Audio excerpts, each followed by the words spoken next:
Aujourd'hui, je voudrais parler d'autre chose et je vais essayer d'analyser la situation actuelle sous un angle différent. Vous savez tous que la domination, la supériorité des hommes sur les autres créatures tiennent au caractère de l'humanité. Ceci est un don de Dieu et cela montre bien l'esprit divin et montre bien qui est le Créateur éternel et qui a créé l'ensemble de l'univers, qui montre sa compassion aux autres et l'intégrité, ces autres qualités sont bien évidentes. Cette demande de perfection, cette quête de perfection, cette aspiration à la réalisation de la liberté sont à accueillir.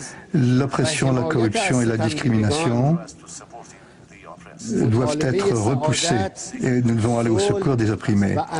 Donner nos secours aux opprimés et rechercher la sécurité pour chacun. C'est notre devoir.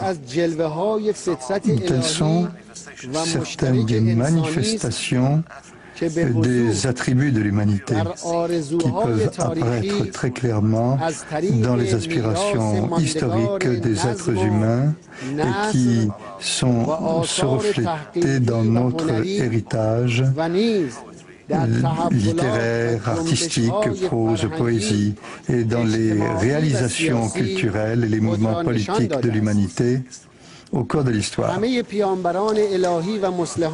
Tous les prophètes de Dieu, tous les réformateurs sociaux ont invité les humains à emprunter ce chemin juste pour redonner la dignité à l'humanité, pour élever le statut de l'humanité et assumer son rôle, le rôle qui lui revient. Chers collègues, chers amis, Monsieur le Président, il apparaît clairement que malgré toutes ces réalisations historiques, y compris la création des Nations Unies, il y a eu des luttes et des efforts de particuliers qui aspiraient à la liberté et qui ont pu faire appel à la coopération internationale. La société humaine est encore loin de réaliser ses aspirations nobles. Les pays du monde ne se félicitent pas de la situation internationale actuelle. Et malgré les aspirations à la paix, les efforts pour la paix, la fraternité a été contrée par des massacres. On constate qu'il y a beaucoup de misère et beaucoup de crises politico-socio-économiques qui se poursuivent et qui font fi des droits des nations. Et le préjudice est énorme à travers le monde, le préjudice qui touche tous ces pays à travers le monde. Environ 3 milliards de personnes vivent avec moins de 2,5 $ par jour. Plus de 200 millions de personnes vivent sans même un seul repas suffisant par jour. 40% de la population mondiale n'a que 50% du revenu mondial. 20% des plus riches s'approprient 75%. Plus de 20 000 innocents et d'enfants innocents meurent chaque jour à cause de cette misère. 80% des ressources financières à travers les États-Unis sont contrôlées par 10% des gens, tandis que 20% de ces ressources appartiennent à 90% de la population. Quelles sont les causes et les raisons d'une telle inégalité? Comment peut-on y porter remède? Ceux qui dominent ces centres de puissance économique critiquent les aspirations de la population, la religion et la poursuite du mandat du prophète. Et ils attribuent à cela toutes ces catastrophes. Ils pensent que seuls leurs caprices peuvent sauver l'humanité. Chers collègues, chers amis, la véritable cause de ces problèmes doit être résolue dans le cadre de l'ordre international.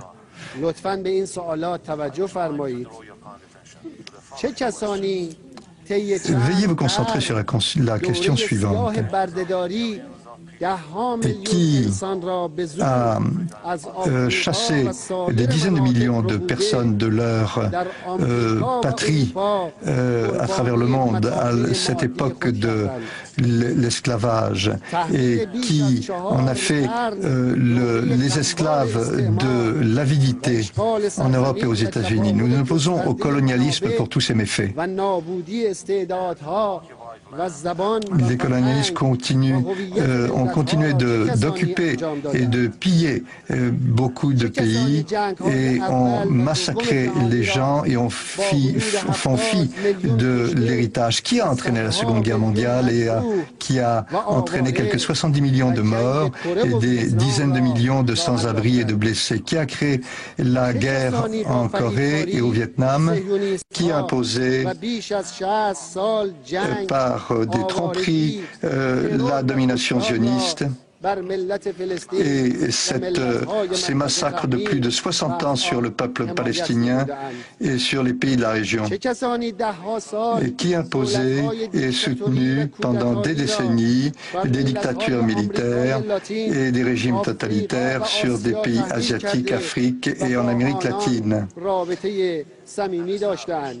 qui a établi des relations amicales avec ces dictatures, qui a utilisé l'arme atomique contre des innocents sans défense et a accumulé un arsenal de milliers d'ogives nucléaires. Quelles sont les économies qui sont fondées sur des guerres et sur la vente d'armes? Qui a provoqué et encouragé Saddam Hussein et l'a encouragé à envahir et à imposer une guerre inéquitable sur l'Iran? Qui l'a doté d'armes chimiques qu'il a utilisées contre nos villes et nos gens? Qui a utilisé cet incident mystérieux du 11 septembre comme prétexte pour attaquer l'Irak et l'Iran en tuant, en déplaçant des millions de gens, l'objectif étant d'étendre sa domination sur l'ensemble du Moyen-Orient et de ses ressources pétrolifères? Qui a miné le système de Bretton Woods et a imprimé des milliers de milliards de dollars sans réserve d'or ou sans monnaie équivalente, et qui a encouragé l'inflation et qui a cherché à piller les autres pays. Et quelles sont les dépenses militaires de ce pays qui dépasse les milliards de dollars et qui sont plus que les budgets des autres pays du monde? Quels sont les parlements les plus endettés? Quel est le parlement le plus endetté au monde? Et quel est le parlement qui domine les autres pays sur le moindre prétexte, qui domine les économies du monde, qui est responsable de la récession économique mondiale et qui impose ses conséquences tant aux États-Unis qu'en Europe et que le reste du monde, l'Afrique, l'Asie et l'Amérique latine. Quels gouvernements sont prêts à lancer des milliers de bombes sur d'autres pays,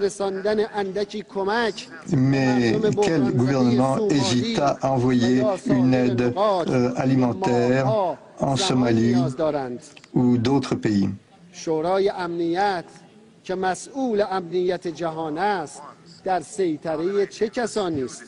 Qui domine le Conseil de sécurité, qui est essentiellement responsable de préserver la sécurité internationale? Il y a encore des dizaines de milliers d'autres questions et la réponse est toujours aussi claire. La plupart des pays et des gouvernements du monde n'ont eu aucun rôle dans la création de cette crise mondiale actuelle. De fait, Ce sont eux-mêmes les victimes de ces politiques. Ce sont les mêmes maîtres, les mêmes puissances coloniales qui ont entraîné ces deux guerres mondiales et qui ont causé désormais ce désordre et cette misère à travers le monde avec des répercussions incommensurables. Et ils continuent de dominer les centres politiques ainsi que le Conseil de sécurité.